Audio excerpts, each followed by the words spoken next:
मोहतरम ख़वातीन व हज़रात अस्सलाम वालेकुम। मैं उम्मीद करता हूँ कि आप और आपके घर वाले खैरियत से होंगे। आज हम आपको पढ़ाएंगे कि रॉक यानी कि पत्थर क्या होता है, इग्नियस रॉक क्या होती है, सेडिमेंट्री रॉक्स क्या होती हैं, और इसके अलावा आपके पास जो मेटामॉर्फिक रॉक्स हैं वो क्या होती हैं। और इसके अलावा एक सवाल पूछा जाता है कि जो ग्लेशियर है क्या वो एक पत्थर की ही किस्म है, क्योंकि जो बड़े बड़े ग्लेशियर्स होते हैं जो कि बर्फ़ से बने होते हैं उनके ऊपर लोग आबाद हो सकते हैं, रह सकते हैं, चल फिर सकते हैं, वो ठोस होते हैं वगैरह वगैरह वगैरह। तो ये भी एक सवाल है जो कि पूछा जाता है। हम उम्मीद करते हैं कि आपको हमारी ये मेहनत पसंद आती होगी। तो चैनल पर बार बार आने के लिए और वीडियोस देखने के लिए आप सभी लोगों का बहुत बहुत शुक्रिया। तो जो एक रॉक होती है वो एग्रीगेट होती है, एग्रीगेट होता है एक या दो मिनरल्स का। हम आपको पिछले लेक्चर के अंदर मिनरल्स अच्छे तरीके से पढ़ा चुके हैं। आप वो हमारे चैनल की प्लेलिस्ट में या चैनल पर जाकर देख सकते हैं, या जो इन्वायरमेंट साइंस की जो प्लेलिस्ट है जनरल साइंस एंड एबिलिटी की, वहाँ पर आप जाकर उसको देख सकते हैं। तो जो हमारे पास मिनरल होता है वो एक इनऑर्गेनिक कंपाउंड होता है। तो जो रॉक होती है वो दो या दो से ज़्यादा मिनरल्स के मिक्सचर से बनती है, उनके एग्रीगेट होने से, जुड़ने से बनती है। और जो कॉमन रॉक्स की मिसालें हमारे पास वो ग्रेनाइट है, बसाल्ट है, इसके अलावा हमारे पास लाइमस्टोन है और हमारे पास सैंडस्टोन है। आप यहाँ पर इसको देख सकते हैं।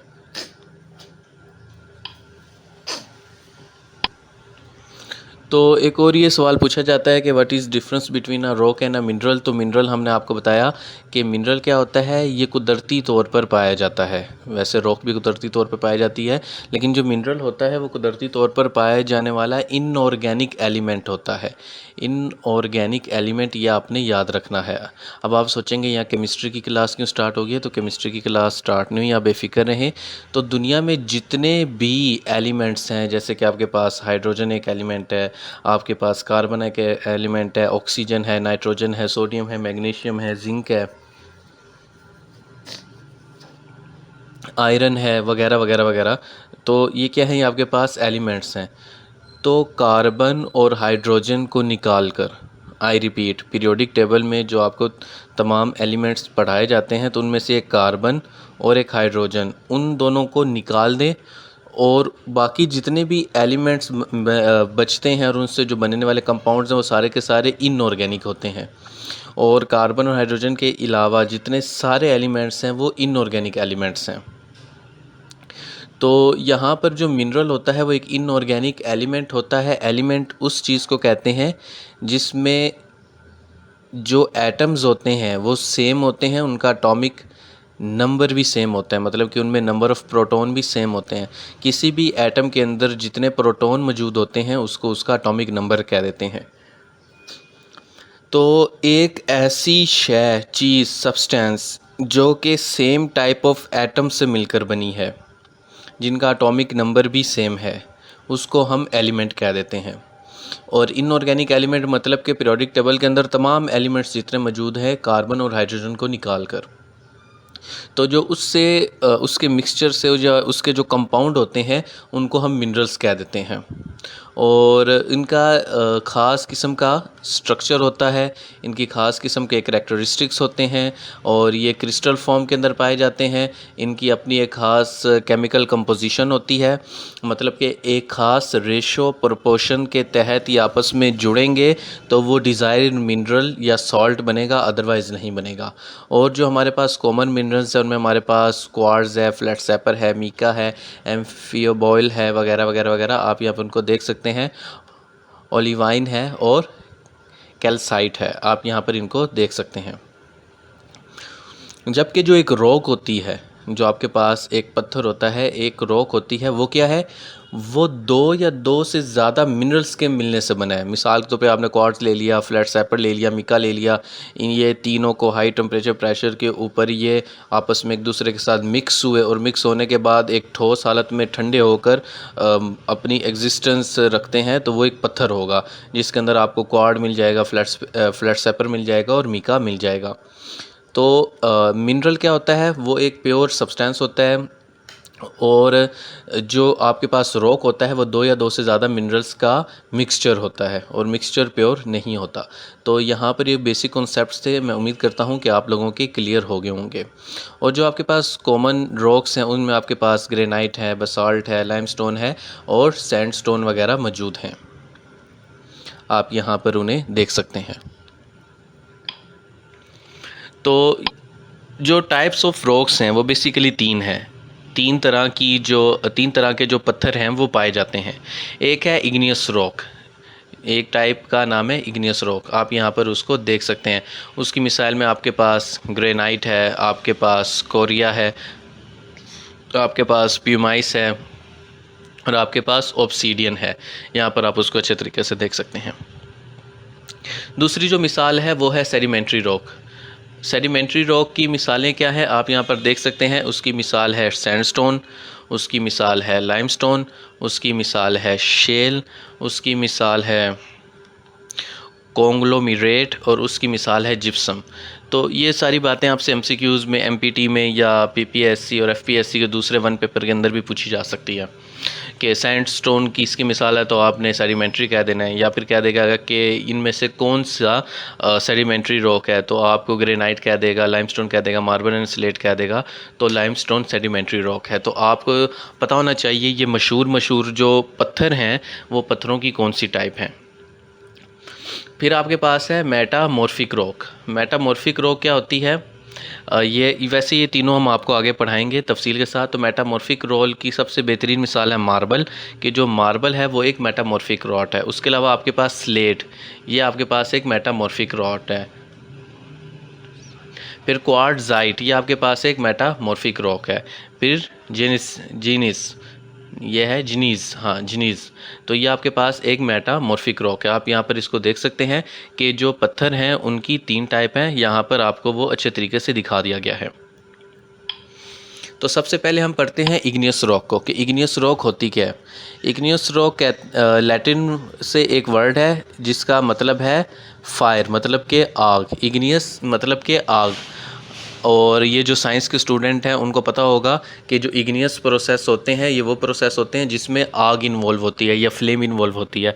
तो साइंस के स्टूडेंट्स को तो ये बात पता चल रही होगी, लेकिन जो आर्ट्स के स्टूडेंट्स हैं तो उनको ये बात पता होनी चाहिए कि जो इग्नियस प्रोसेस केमिकल रिएक्शन वगैरह हम करवाते हैं या हम लेबॉर्ट्री के अंदर इग्नियस प्रोसेस करते हैं, तो इग्नियस वर्ड से हमें पता चल जाता है कि अच्छा ये कोई एक ऐसा प्रोसेस है जिसमें कि फ़्लेम या फायर या आग इन्वॉल्व होने वाली है। तो ये इग्नियस एक जो रॉक है, ये जो इग्नियस है ये लैटिन वर्ड है जिसका मतलब है फायर। और जब ये बहुत ज़्यादा गर्म होती है और पिघली हुई होती है रॉक, और बाद में ये खुश्क होती है, खुश्क के कैनोड ठंडी होती है और क्रिस्टल्स बना देती है, और बाद में ये सॉलिड फॉर्म में आती है। जो ज़मीन के अंदर लावा वगैरह होता है, जब वो थोड़ा मैग्मा वगैरह होता है, लावा होता है, वह जब थोड़ा ऊपर की तरफ आता है तो ठंडा होता है, तो वो इग्नियस रॉक बनाता है। और जो इग्नियस रॉक है वो दो ग्रुप्स में डिवाइड की जाती हैं, और एक ग्रुप का नाम है इंट्रूसिव और दूसरे का नाम है एक्सट्रूसिव। आप यहाँ पर इसको अच्छे तरीके से देख सकते हैं। और यहाँ पर जो इग्नियस रॉक की फेमस मिसाल हैं उसमें आपके पास बसाल्ट है, आपके पास प्यूमाइस है, आपके पास ऑब्सीडियन है, आपके पास यहाँ पर आप देख सकते हैं ये सारी मिसालें हैं। आप इनको नोट कर सकते हैं, आप साथ साथ अपने नोट्स बनाते रहें ताकि आपको आसानी रहे। और अगर पूछ लिया जाए कि फलाना नाम आए कि जो आपके पास कोरिया है वो कौन सी रॉक की टाइप है, तो आपको बताना चाहिए इग्नियस रॉक की टाइप है। तो हर एक जो टाइप ऑफ रॉक है उसकी कुछ मशहूर मिसालें हैं, तो वो आपको पता होनी चाहिए। तो अब सबसे पहले हम बात कर लेते हैं इंट्रूसिव इग्नियस रॉक की, कि इंट्रूसिव और इसको प्लूटोनिक भी कहा जाता है, और जब जो मैग्मा होता है, मैग्मा वो जो ज़मीन के अंदर मौजूद होता है, जो कि मोल्टन फॉर्म में पिघली हुई हालत में होता है, वो ट्रैप हो जाता है डीप इनसाइड द अर्थ। तो उससे जो टाइप ऑफ रॉक बनती है उसे हम इंट्रूसिव रॉक कहते हैं, और ये बहुत ही आहिस्ता आहिस्ता ठंडी होती है, और ये बहुत ही स्लो प्रोसेस होता है और थाउजेंड्स ईयर्स ले लेता है, अक्सर मिलियन ईयर्स ले लेता है ताकि सॉलिडिफाइड हो सके, यानी कि वो मोल्टन फॉर्म से सॉलिड फॉर्म में आ सके। इसमें अक्सर वो हज़ारों या लाखों साल ले लेता है। और ये कौन सा प्रोसेस है? ये एक स्लो कूलिंग प्रोसेस है, जिसका मतलब ये है कि बहुत ही आहिस्ता आहिस्ता जो चट्टान है वो बनेगी, आहिस्ता आहिस्ता पत्थर बनेगा, और क्योंकि वो ठीक तरीके से ज़मीन की सरफेस पे नहीं आ सका बल्कि ज़मीन की सरफेस के अंदर ही है, तो इसलिए वो बहुत आहिस्ता आहिस्ता ठंडा होता है। फिर आपके पास ये बताया जा रहा है कि यहाँ पर आप देख सकते हैं कि जो इंट्रूसिव रॉक्स हैं उसकी यहाँ पर आपको मिसालें वगैरह दिखाई गई हैं, आप यहाँ पर उसको अच्छे तरीके से देख सकते हैं। एक्सट्रूसिव इग्नियस रॉक वो रॉक होती हैं जो कि वोल्केनो वगैरह के ज़रिए से ज़मीन की क्रस्ट के पास पहुँचने के काबिल होती हैं, और वो ज़मीन की जो सरफेस है उसके बहुत ही करीब आ जाती हैं। और ये वोल्केनो वगैरह की वजह से होता है कि जब इरिप्टिंग होती है वोल्केनो की, यानी कि लावा फटता है, तो तब ये हमें देखने को मिलता है। और जो मैग्मा होता है जो ज़मीन की सरफेस के ऊपर आ जाता है उसको हम लावा कह देते हैं। यानी कि अगर जो पिघले हुई चट्टाने पत्थर हैं वो ज़मीन की सतह के अंदर हैं तो वो मैग्मा है, लेकिन वो रास्ता ढूंढकर ज़मीन की सतह के ऊपर आ जाता है तो उसको लावा कह देते हैं। और इसमें क्विक कूलिंग होती है, और क्विक कूलिंग होने की वजह से ज़्यादा अच्छे क्रिस्टल्स वगैरह नहीं बन जाते। इंट्रूसिव जो होती हैं रॉक्स वो ज़्यादा बेहतर क्रिस्टल होते हैं, और जो एक्सट्रूसिव रॉक्स होती हैं उनके ज़्यादा इतने अच्छे क्रिस्टल नहीं होते, और उनमें होल्स वगैरह भी होते हैं हॉट गैस बबल्स की वजह से।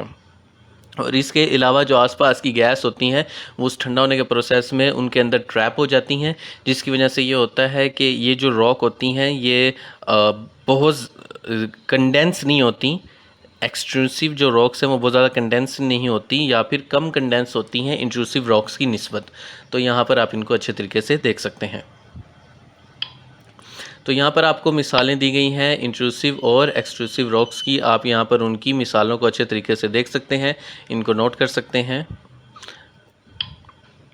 आगे हमारे पास है मेटामॉर्फिक रॉक्स। मेटामॉर्फिक रॉक्स कौन सी रॉक्स होती हैं?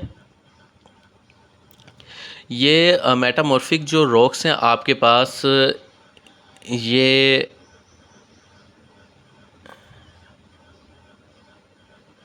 या तो इग्नियस रॉक से बनेंगी या फिर सेडिमेंट्री रॉक से बनेंगी, यानी कि जो ओरिजिनल रॉक होती है या तो इग्नियस रॉक होती है या फिर सेडिमेंट्री रॉक होती है, और जब वो एक ख़ास प्रोसेस से होकर गुज़रती है तो उसको हम मेटामॉर्फिक रॉक कह देते हैं।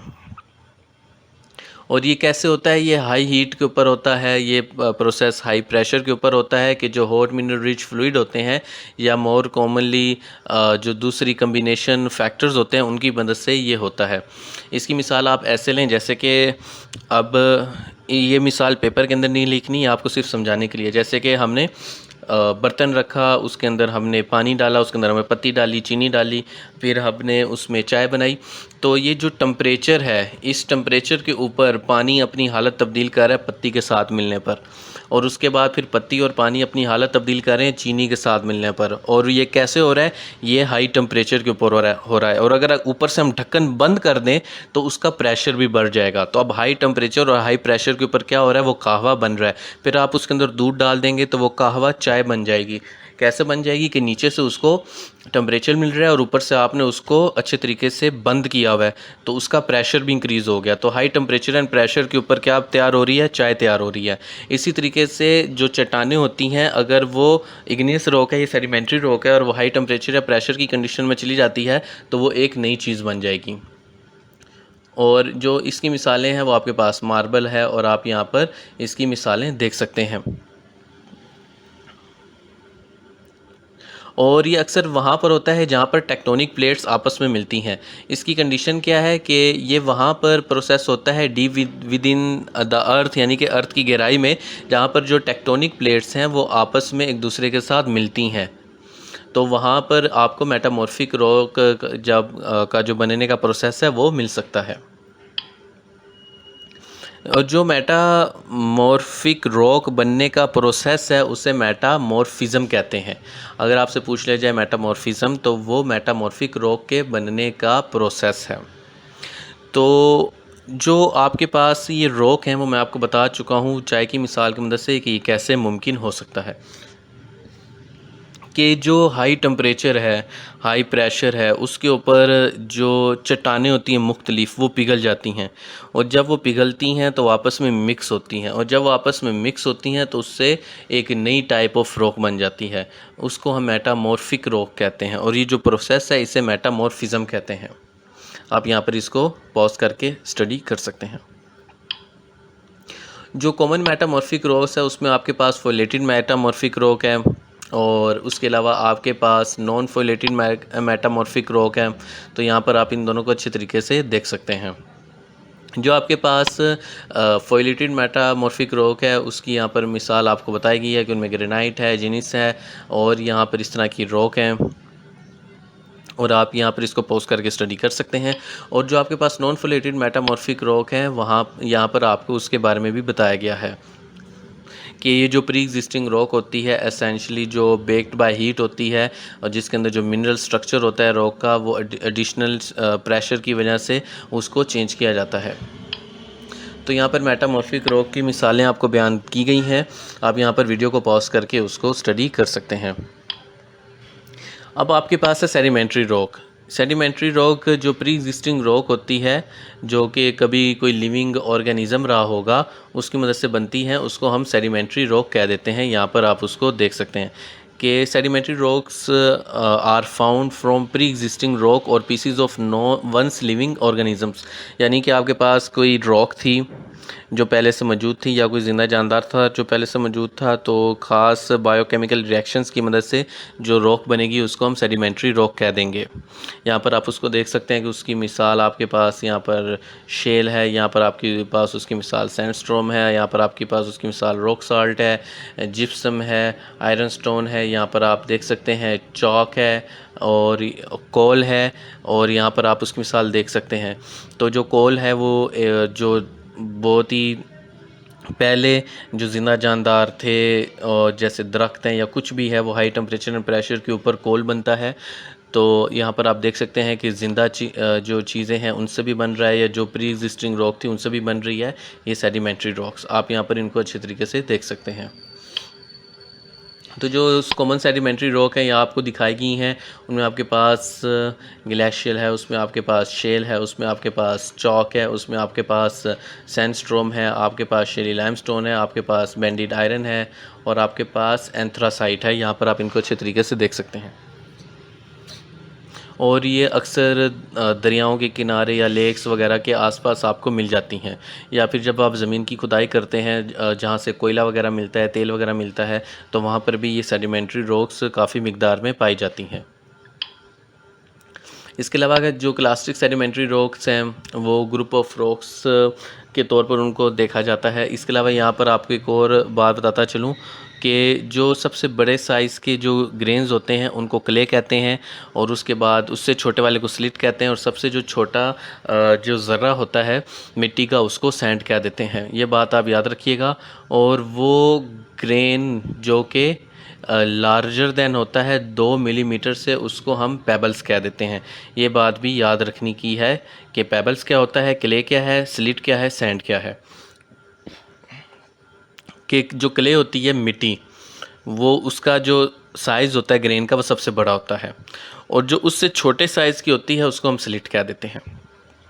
और जो सबसे छोटे साइज़ की जो मिट्टी का ज़र्रा होता है उसको हम सैंड कह देते हैं, रेत कह देते हैं। यानी कि जो रेत के ज़र्रात हैं वो बहुत छोटे होते हैं, उससे बड़े स्लिट के होते हैं, और सबसे बड़े मिट्टी के होते हैं, आम मिट्टी के। तो ये बात याद रखने की है। और जो आपके पास शेल रॉक है वो ज़्यादातर क्ले स्लिट स्टोन की बनी होती है। ये भी आपसे पूछा जा सकता है। तो उसके अलावा बायोलॉजिकल सेडिमेंट्री रॉक्स हैं, उसमें आपके पास कोयला एक बहुत अच्छी मिसाल है। आप यहाँ पर इसको पॉज करके अच्छे तरीके से स्टडी कर सकते हैं और नोट कर सकते हैं। इसके अलावा क्या ग्लेशियर एक रॉक की टाइप है? तो अगर देखा जाए कि जो आइस है आपके पास वो क्रिस्टलाइज H2O होता है, यानी कि H2O को जब हम ठंडा करते हैं तो वो क्रिस्टलाइज फॉर्म में हो जाता है और एक ख़ास किस्म के पैटर्न के अंदर आ जाता है। और ये मेटामॉर्फिज्म के प्रोसेस से अपना जो वज़न है उसको भी वेरी करता है और अपनी जो स्ट्रेंथ है उसको भी वेरी करता है। और ये जो इसके क्रिस्टल्स होते हैं तो मुसलसल लगातार बर्फ़बारी होने से और वहाँ पर बर्फ़ के ऊपर और बर्फ़ आती जा रही है और उस वज़न के बढ़ने से जो इसका क्रिस्टल का साइज़ है वो भी इंक्रीज़ हो जाता है और जिससे क्या बनते हैं, जिससे बड़े बड़े ग्लेशियर्स बन जाते हैं। और वैसे जो आपके पास एक प्रोसेस है रॉक बनने का, ये एक वैसा process as it is as such 100% वैसा नहीं है। तो आप यहाँ पर इसको अच्छे तरीके से स्टडी कर सकते हैं। इसके अलावा अगर आपके पास एक प्राइमरी मिनरल है जिसका नाम है ब्राइट, जिसके अंदर पाया जाता है बेरियम, और अगर आप उसको जलाएं तो वो ब्राइट ग्रीन कलर आपको देगा। फिर आपके पास है सेलिसाइट और उसके अंदर होता है स्ट्रोंटिनियम, अगर आप इसको जलाएंगे तो ये आपको डीप रेड कलर देगा। इसी तरीके से आप देख सकते हैं कि सोडियम आपको येलो कलर देता है, कॉपर आपको ब्लू कलर देता है, और अगर आप दो एलिमेंट्स को मिला दें तो वो आपको मुख्तलिफ कलर्स देते हैं। तो यहाँ पर कौन सा एलिमेंट या मिनरल जिसको जलाया जाएगा तो वो कौन सा कलर देगा, तो आप यहाँ पर इसको देख सकते हैं। और ये चीज़ आतिशबाजी में, फायरवर्क्स में इस्तेमाल की जाती है। हम उम्मीद करते हैं कि आप साथ साथ अपने नोट्स बना रहे होंगे ताकि आपको कोई परेशानी ना हो, आपको कोई मुश्किल ना हो। और जब आप ये लेक्चर दोबारा देखें अपने कॉन्सेप्ट को रिवाइज़ करने के लिए तो आपके पास आपके नोट्स होंगे, तो आपको बहुत अच्छी तरीके से समझ आ जाएगी। तो ये आज का लेक्चर था। हम उम्मीद करते हैं कि आप लोगों को पसंद आया होगा। तो चैनल पर बार बार आने के लिए और वीडियोस देखने के लिए आप सभी लोगों का बहुत बहुत शुक्रिया। आप हमें हमारे फेसबुक, इंस्टाग्राम के ऊपर फॉलो कर सकते हैं लेटेस्ट अपडेट्स के लिए, और जो हमारी वहाँ पर पोस्ट हैं उनको जाकर देख सकते हैं। हम उम्मीद करते हैं कि आपको हमारी ये मेहनत, कोशिश, काविश पसंद आती होगी। तो चैनल पर बार बार आने के लिए और वीडियोस देखने के लिए आप सभी लोगों का बहुत बहुत